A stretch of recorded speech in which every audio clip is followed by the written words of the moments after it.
Hello everyone, welcome back to my channel Srimathi Swapnaraj. ఈరోజైతే నా afternoon routine చూపిస్తున్నాను. బెంగళూరులో వాతావరణం ఎలా ఉంది అంటే చాలా చల్లగా క్లౌడీగా ఉంది. గాలి ఎక్కువగా వస్తూ ఉంటే అస్సలు మార్నింగ్ టైంలో లేవాలనిపించడం లేదు. ఎక్కువగా నా వీడియోస్ అన్నీ కూడా morning routine, lunch box recipes ఉంటాయి. ఈ వీడియోలో ఆఫ్టర్నూన్ రొటీన్ చూపిస్తున్నాను. పిల్లలిద్దరికీ లంచ్ బాక్స్ చేసి పిల్లల్ని స్కూల్కి పంపించాను. తర్వాత ఇంటికి సంబంధించిన అన్ని పనులు కంప్లీట్ చేసి ఆఫ్టర్నూన్ రొటీన్ స్టార్ట్ చేస్తున్నాను.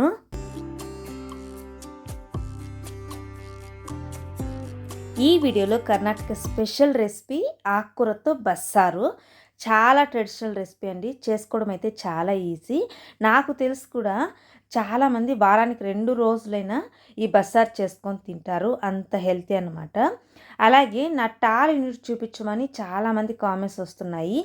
ఈరోజు టాల్ యూనిట్ చూపిస్తాను. అలాగే నేను ఎలా ఆర్గనైజేషన్ చేసుకుంటాను అనేది కూడా చూపిస్తాను. అలాగే యూట్యూబ్ గురించి చాలామంది డిఎం చేస్తున్నారు. యూట్యూబ్ ఎలా స్టార్ట్ చేయాలక్క, యూట్యూబ్ స్టార్ట్ చేసి నిజంగా యూజ్ ఉంటుందా, అందరూ సక్సెస్ అవుతారా, నేను స్టార్ట్ చేయొచ్చా అని అడుగుతున్నారు. ఈ కామెంట్ చదివాక నాకు ఒక్కటే గుర్తొచ్చింది. మనం చిన్నప్పుడు నీళ్ళల్లో రాళ్ళు వేసే ఆట ఆడుకునే వాళ్ళం. మీకు ఎవరికైనా గుర్తుందా ఆట? మొదటి రాయి వేసినప్పుడు దానికి ఏమి టార్గెట్ ఉండదు, కానీ సెకండ్ రాయి వేసేటప్పుడు ఖచ్చితంగా ఫస్ట్ రాయి కంటే దూరంగా వేయాలి అనుకుంటాం. ఎవరైనా సరే మొదటిగా రిజల్ట్ గురించి ఆలోచించకూడదు. మనం చేసే ఏ పని అయినా సరే ప్రయత్నం ముఖ్యము. మొదటి మెట్టు ఎక్కిన తర్వాత రెండో మెట్టు ఎలా ఎక్కాలి అని ఆలోచించి ముందడుగు వేస్తూ ఉంటే ఖచ్చితంగా మనం చేరుకోవాల్సిన టార్గెట్ రీచ్ అవుతాము. నాకు తెలిసిన ఫార్ములా అయితే ఇదే. ఎవరైనా ఇలా ఆలోచించే వాళ్ళు ఉంటే ఖచ్చితంగా మీరు యూట్యూబ్ స్టార్ట్ చేయొచ్చు, సక్సెస్ కూడా అందుకుంటారు.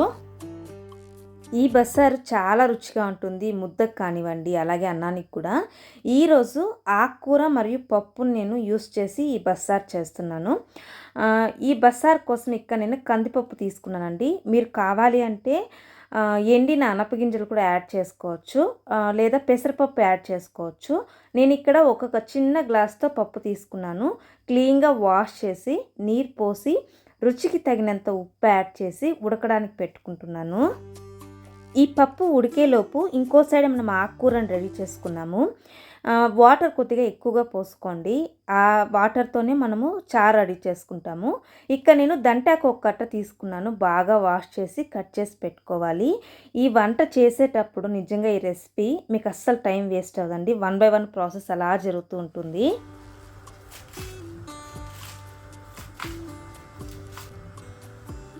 పప్పు ఈ విధంగా ఉడకనివ్వాలి. ముక్కాలు భాగం ఉడికితే చాలు. ఇంకో భాగము ఆకుకూర వేసిన తర్వాత ఉడికిపోతుంది. ఫస్ట్ అయితే ఎక్కువగా ఉడికించుకోకూడదు. దీంట్లో ఒక 2 స్పూన్లు కందిపప్పు తీసి పక్కన పెట్టుకోవాలి. మనం మసాలా రుబ్బుకున్నప్పుడు ఈ పప్పు కావాలి. ఇదే పాత్రలో వాష్ చేసి పెట్టుకున్న ఆకుకూరను యాడ్ చేసుకోవాలి. ఆకుకూర ఉడికేంత వరకు ఉడికించుకొని, పప్పు ఆకుకూర ఎక్కువగా ఉడకకూడదు. పప్పు ఎక్కువగా ఉడికితే తాలింపు బాగుండదు. ఈ విధంగా ఉడికించుకున్న తర్వాత నీటిని సపరేట్ చేసుకొని, అందుకోసం ఇలా గుంతలు గిన్నె తీసుకొని నీటిని వడగట్టుకోవాలి. పప్పు ఆకుకూర ఆరనివ్వండి. ఇవి ఆరేలోపు బస్సార్కి మసాలా రెడీ చేసుకుందాము.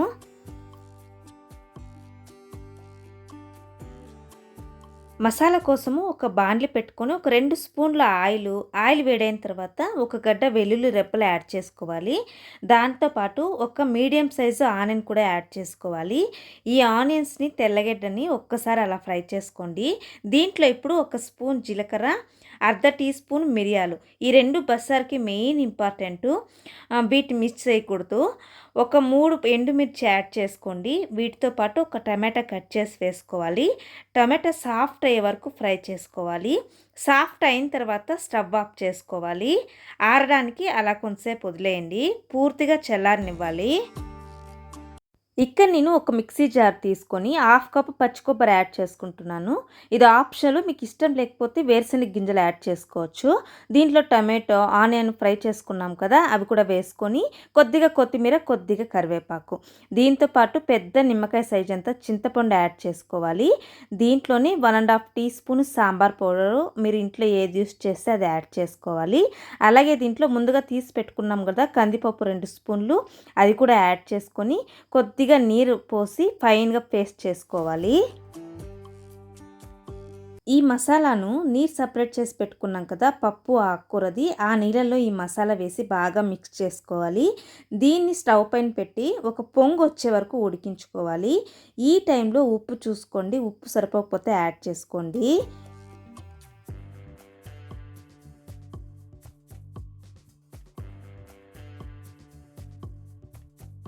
ఇంకో సైడు ఒక బాండ్లీ పెట్టుకొని ఒక 2 టేబుల్ స్పూన్ల ఆయిల్ యాడ్ చేసుకోండి. హాఫ్ టీ స్పూన్ ఆవాలు చిటపటలాడిన తర్వాత కొద్దిగా కరివేపాకు, సన్నగా కట్ చేసి పెట్టుకున్న ఆనియన్స్ వేసి ఫ్రై అయిన తర్వాత ఉడుకుతున్నటువంటి ఈ చారుని 2 గరిటెలు యాడ్ చేసి తర్వాత మొత్తం చారుని పోసుకోవాలి. నిదానంగా పోసుకోండి. ఇంకో పొంగు వచ్చే వరకు ఉడికించుకుంటే సరిపోతుంది. ఒక 2 నిమిషాల్లో బస్సార్ రెడీ అయిపోతుంది.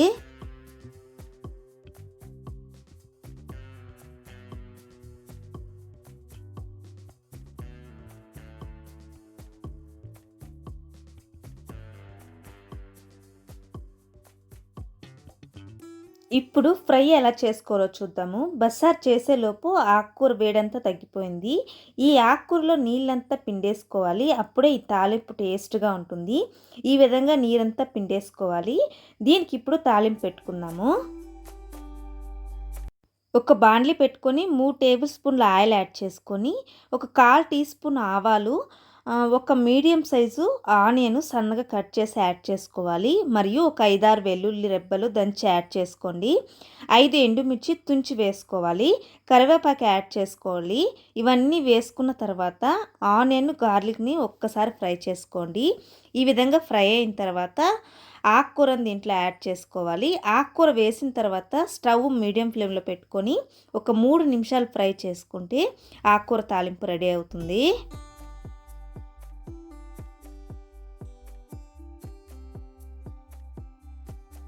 మధ్యాహ్నము లంచ్ కంప్లీట్ చేసి ఒక స్నాప్ వేసి లేచేలోపు ఒక్కటే వాన.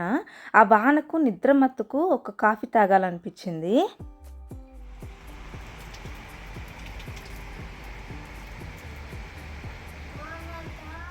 కాఫీ తాగేసి నిన్న ఇంటికి కావాల్సిన గ్రాసరీస్ తెచ్చుకున్నాను. మేము నలుగురం కాబట్టి ఎంత కావాలో అంతే తెచ్చుకుంటాను. అంటే లంచ్ బాక్స్కి ఇంట్లో మేము ఎక్కువగా ఏం యూస్ చేస్తాము, లేకపోతే ఏదైనా రెసిపీ చేయాలనుకున్నా అవి ముందే ప్లాన్ చేసుకొని ఆ సరుకులు మాత్రము కొనుక్కొచ్చుకుంటాను. ఇంకో విషయం ఏంటంటే రోజులో ఏదో ఒక సమయంలో నేను తిరుగుతూనే ఉంటాను. అంటే పిల్లల్ని తీసుకురావడానికి, పాపను డ్యాన్స్ క్లాస్ తీసుకెళ్ళడము, రావడము, ఆ టైంలో ఏదైనా మర్చిపోయాను అంటే కావాలి అనుకుంటే తెచ్చుకుంటాను. షాప్స్ అన్నీ దగ్గరలోనే ఉన్నాయి కాబట్టి ప్రాబ్లం ఉండదు. ఫైనల్గా మా కిచెన్లో ఉన్న టాల్ యూనిట్ ఇదే అండి.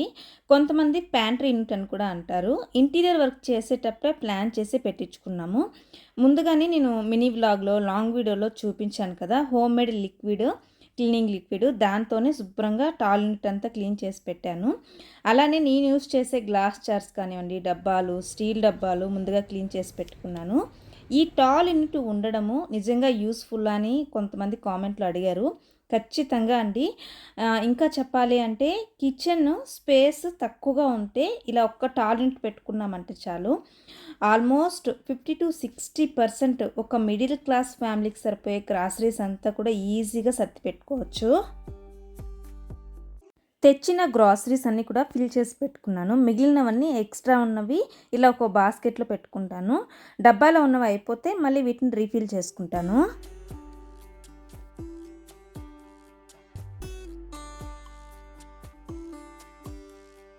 ఫైనల్గా మా టాల్ యూనిట్ ఈ విధంగా ఆర్గనైజ్ చేసుకున్నాను. పైన ఉన్న ఈ 3 గ్లాస్ జార్లు కూడా డ్రై ఫ్రూట్స్ వేసుకుంటాను.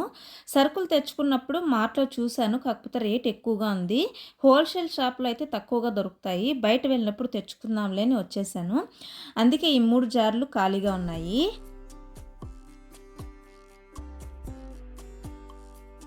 అలాగే రసం పొడి, వేరుశెనగ గింజల పొడి ఇవన్నీ కాలయ్యాయి చేసుకోవాలి. ఇలాంటి పొడుల కోసం ఈ జార్లు అనమాట. వాటిని తయారు చేసుకున్నాక వీటిని ఫిల్ చేసుకుంటాను.